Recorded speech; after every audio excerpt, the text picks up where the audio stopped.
ये यकायक क्या हुआ कि 2020 में ही, पिछले साल ही, ये खुद हमारा जीएसपी प्लस स्टेटस जो है वो एक्सटेंड किया गया टिल 2022 और अब एकदम से ये तमाम चीजें आ गई हैं। ये केसेस नए नहीं हैं, ये तमाम चीजें बहुत साल पुरानी हैं। आपको भी लगता है कि कहीं ना कहीं पसे पर्दा मकासद या कुव्वतें हैं जो ये चीजें कर रही हैं? इंटरनेशनली यूरोपियन यूनियन पार्लियामेंट का हम जिक्र कर रहे हैं, वहां की रेजोल्यूशन सामने आ गई है। 27 इंटरनेशनल कन्वेंशंस जो आप जिन पर इंप्लीमेंट करने के पाबंद हैं, वो कहते हैं कि जी आप नहीं कर रहे हैं। अब उनका जो भी मौकफ हो, वो इस चीज को नहीं समझ रहे हैं, लेकिन आपसे अगर स्टेटस वापस ले लेते हैं तो फिर क्या होना क्या चाहिए, क्या करना चाहिए? क्योंकि ये वो इशू है जिसपे मैं पीएमएलएन, पीटीआई या पीपल्स पार्टी नहीं देख रही हूं, ये इस मुल्क का मामला है। हम लाते हैं टॉक शोज और अनलिमिटेड एंटरटेनमेंट सिर्फ यूट्यूब पर। अगर आपने अभी तक हमारा चैनल सब्सक्राइब नहीं किया तो अभी सब्सक्राइब करें और बेल आइकॉन को क्लिक करके हमारी लेटेस्ट वीडियोस के बारे में अपडेट जानें।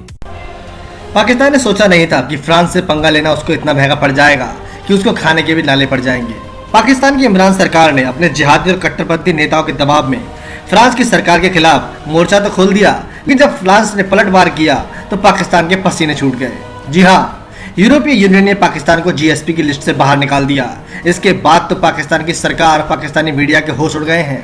आपको दिखाते हैं कैसे पाकिस्तानी मीडिया रह रहकर इमरान खान को कोस रही है और अपनी सरकार की धज्जियां उड़ा रही है। यूनियन की रेजोल्यूशन उनके पार्लियामेंट में सामने आई है, जिसमें एक बहुत बड़ी फेहरिस्त है, पाकिस्तान पर इल्जामात लगाए गए हैं। एक चार्जशीट जो है वो उन्होंने पेश की है रिलीजियस फ्रीडम के हवाले से, ह्यूमन राइट्स के वायलेशन, माइनॉरिटीज के राइट्स न देने पर। इस पे हमारा रिएक्शन तो ये आया है, रद्द-ए-अमल तो ये आया है कि जी बड़ा अफसोसनाक है और उन्हें हमारी जो यहाँ अंदरूनी मामलात हैं या हमारा जो जुडिशियल सिस्टम है उसकी अंडरस्टैंडिंग नहीं है। बट हम इस सिलसिले में कर क्या सकते हैं अगर वो जीएसपी प्लस स्टेटस पाकिस्तान से वापस ले लेते हैं? देखिए, बात यह है कि अभी ये जीएसपी प्लस स्टेटस जो है वो उन्होंने हमारा मौजूदा दौरे हुकूमत के अंदर ही एक्सटेंड किया है पाकिस्तान का, और जो पाकिस्तान के हमारा फॉरेन ऑफिस है वो भी इस मामले को देख रहा है और इस हवाले से वहाँ पर जो पाकिस्तान के हमारे यूरोपियन यूनियन के अंदर जो पाकिस्तान के नुमाइंदगान हैं वो भी इस हवाले से काफ़ी जो है वो मुतहरक हैं और पाकिस्तान को भी कंसर्न है इस हवाले से। और आपके इल्म में है कि जिस चीज़ को वो बुनियाद बनाकर जो है वो पेश कर रहे हैं, उस हवाले से एक पाकिस्तान के अंदर और पूरी मुस्लिम वर्ल्ड के अंदर एक ख़ास सेंटीमेंट्स जो है वो पाए जाते हैं।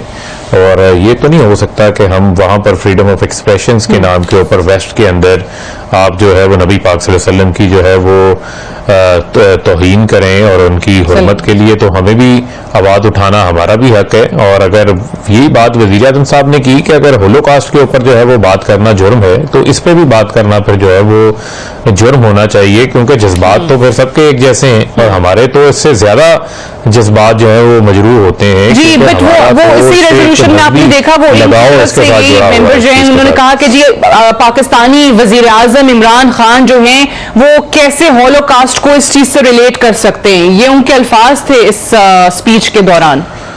देखें, बात यह है कि वहाँ देखें बात यह है, हम तो एक अपना आर्गूमेंट पेश कर रहे हैं ना।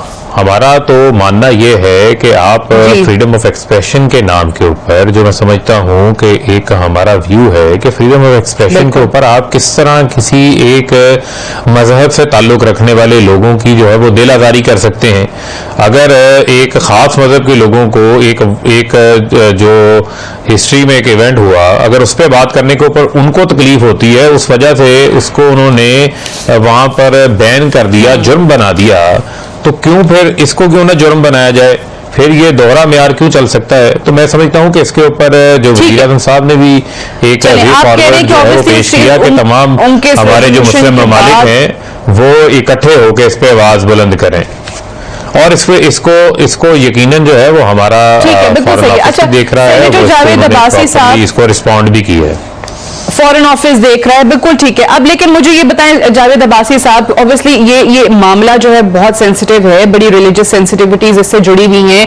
आप हम सब अपने जो मुल्क के अंदरूनी मसाइल हैं, जुडिशियल सिस्टम के अंदर जो फ्लॉज हैं या फिर जिन लॉज का हम जिक्र कर रहे हैं, उनको कहीं ना कहीं अगर गलत उनका इस्तेमाल किया जाता है, वो लॉज अब्यूज होते हैं, तो वो हम सबको पता है। लेकिन यहाँ पर ये जो चीज है, ये अब एक इंटरनेशनली यूरोपियन यूनियन पार्लियामेंट का हम जिक्र कर रहे हैं, वहां की रेजोल्यूशन सामने आ गई है, 27 इंटरनेशनल कन्वेंशंस जो आप जिन पर इंप्लीमेंट करने के पाबंद हैं, वो कहते हैं कि जी आप नहीं कर रहे हैं। अब उनका जो भी मौकफ हो, वो इस चीज को नहीं समझ रहे हैं, लेकिन आपसे अगर ये स्टेटस वापस ले लेते हैं तो फिर क्या होना क्या चाहिए, क्या करना चाहिए? क्योंकि ये वो इशू है जिसपे मैं PMLN, PTI या पीपल्स पार्टी नहीं देख रही हूँ, ये इस मुल्क का मामला है। अब ये हुकूमत को देखनी चाहिए, और हुकूमत से ज्यादा जरूरी है कि जो हमारे वहाँ यूरोपीय यूनियन के में हमारे जो डिप्लोमेट बैठे हुए हैं, वो इस चीज को जरूर उनको रियलाइज करवाएं। जो बात उन्होंने रेजोल्यूशन में कही है उसमें कोई बहुत ज्यादा सदाकत नहीं है। पाकिस्तान के अंदर जिस तरह ह्यूमन राइट की वायलेशन ना ऐसी कहीं नजर आती है, अगर कोई एक आध इंडिविजुअल ऐसा केस हुआ जिसको वो सामने रखकर ये बात करें तो ये बिल्कुल ठीक नहीं है। हाँ, हमारा नबी सल्लल्लाहु अलैहि वसल्लम के साथ जो वाबस्तगी है, जो हमारा ईमान का तल्लुक है, जो हमारा लगाव है, जो हमारा एक मौक़िफ़ है, उस पर तो शायद हम पीछे ना हट सके और ना हमें हटना चाहिए। और वो यूरोपीय यूनियन अगर कोई दबाव डालकर कोई चीज अपनी मनवाना चाहती है, मुझे लगता है कि कोई ऐसी लॉबी बहुत ज्यादा एक्टिव हो गई है जिसने ये सारा मामला जो है ये अंदर अंदर से ये काम कर रही थी। और वो लॉबी कई तरह से भी हो सकती है, उसके अपना एजेंडा होता है, वो अपना एजेंडा के लिए ये सारा काम कर रही है। हमें उस लॉबी को भी बेनकाब करना चाहिए, दुनिया को दाब बताना चाहिए, उन ममालिक को बताना चाहिए, यूरोपियन जो हमारे हाँ यूरोपीय यूनियन के सफीर जहाँ हैं उनको बुला के ब्रीफिंग देनी चाहिए और उन्हें बताना चाहिए कि पाकिस्तान में ऐसी कौन सी जहां जिस तरह हमारे आइन में प्रोटेक्शन है मिनॉरिटीज को, जिस तरह हमारे नबी ने कहा है, जिस तरह हमारे लोग इस माशरे में उनकी प्रोटेक्शन कर रहे हैं, इससे कोई एक चीज का भी शबह नहीं है जो वो अपनी बातें कर रहे हैं। उनका एक अपना एजेंडा है। मुझे लगता है कि ये एजेंडा जो है ये खास उन्हें किसी तरह से फीड किया गया है और ये फीड करके बातें की जा रही हैं और उनका ख्याल है कि ये दबाव डालकर कोई मुसलमाना से कोई ऐसी बात मनवा ले या मनवाना वो चाहते हैं तो वो हमारे ईमान का हिस्सा है। ना ऐसा हो सकता है ना कभी होगा। हाँ, अगर कोई ऐसा इंडिविजुअल केस उनके सामने आता है उसे डिस्कस किया जा सकता है। ये एक जिम्मेदार हमारी रियासत है, यहाँ किसी के साथ कोई नाइंसाफी नहीं होती। कोई एक आध इंडिविजुअल केस अगर हुआ हो जिस एक इंडिविजुअल केस का इन्होंने जिक्र किया ना, ये उस रेजोल्यूशन के अंदर जिक्र किया गया। जितने भी मेंबर्स की पार्लियामेंट के अंदर स्पीच हुई वो जिक्र कर रहे थे कि 2014 में ये सजा दी गई थी, ब्लास्फेमी चार्जेस लगे थे एक कपल पर, शफकत इमानुएल और शगुफ्ता कौसर पर। उसकी ये बात कर रहे हैं कि जी अभी तक उनकी हेयरिंग नहीं हुई है और वो हाई कोर्ट में उनकी अपील है, सुननी जो है वो नहीं जा रही है। वो उस कॉन्टेक्स्ट में भी इसमें बात की गई है।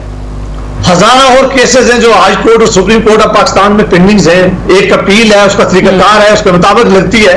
किसी केस के मुताबिक नहीं लगाई जाती है। कौन से केस की अपील पहले लगती है, वो जिस हर साल के तौर पर अपीलें जा रही होती है वो हाई कोर्ट में भी लगती है। और ये डिमांड पाकिस्तान के लोग भी कर रहे हैं हाई कोर्ट सुप्रीम कोर्ट से कि ज्यादा से ज्यादा जल्दी हमारे केसेस सुने जाए। तो ये केसेस तो किया जा सकता है, ये सुना जा सकता है, उसके लिए उनके वकील जल्दी हेयरिंग की एप्लीकेशन दे सकते हैं। लेकिन इन ममालिक अगर आप हाल देख लें, इन ममालिक में जो ह्यूमन राइट की वायलेशन हुई है, ये जो जिस तरह ये इन्होंने, मैं हजारों केस इनके गिनवा सकता हूँ यूरोपीय यूनियन में। इन्होंने क्या किया दुनिया के साथ नहीं किया जो आज सारे को आकर हमें जो है ये भाषण देते हैं। जरूर इनके पास तरक्की है, ये नेपोलियन हमारा पैदा बिल्कुल सही है, बट हमने पैदा किया यहाँ पैदा नहीं हुआ था। ठीक है, that some lobby is working against us और इस वजह से ये चीजें जो है सामने आई है। डॉक्टर नफीसा शाह साहबा, आपका भी पहले मैं इस पे मौकफ चाहूंगी कि ये यकायक क्या हुआ कि 2020 में ही, पिछले साल ही ये खुद हमारा GSP प्लस स्टेटस जो है वो एक्सटेंड किया गया टिल 2022 और अब एकदम से ये तमाम चीजें आ गई हैं। ये केसेस नए नहीं हैं, ये तमाम चीजें बहुत साल पुरानी हैं। आपको भी लगता है कि कहीं ना कहीं पसे पर्दा मकासद या कुव्वतें हैं जो ये चीजें कर रही हैं? जो ये बहुत अहम इशू है, मैं समझती हूँ कि इसके ऊपर हमें बहुत संजीदगी से सोचना होगा। GSP प्लस यूरोपियन यूनियन ने हमें कोटा दिया है एक्सपोर्ट्स का, जो इस मुल्क के लिए हमारा इस वक्त अगर आप हिसाब लगा लें कि बहुत बड़ा हिस्सा हमारे एक्सपोर्ट्स का इस कोटा के हवाले से है। तो हम इतना इसको डिसमिस ना करें। ठीक है, एक प्राइवेट मेंबर ने एक कुछ सवालात उठाए हैं। ये भी हकीकत है कि मजहब के नाम पर जितने भी कवानीन बने हैं, हम एक इस्लामी फलाही रियासत है और हमारे सारे कवानीन उस स्पिरिट से मजहब के शैडो में आते हैं। लेकिन कहीं कहीं कोई भी कानून हो, वो सेक्युलर लॉ हो या मजहब के नाम पे हो, अगर वो मिसयूज होता है, पार्लियामेंट जो है उसको इस चीज पर ध्यान देना होगा।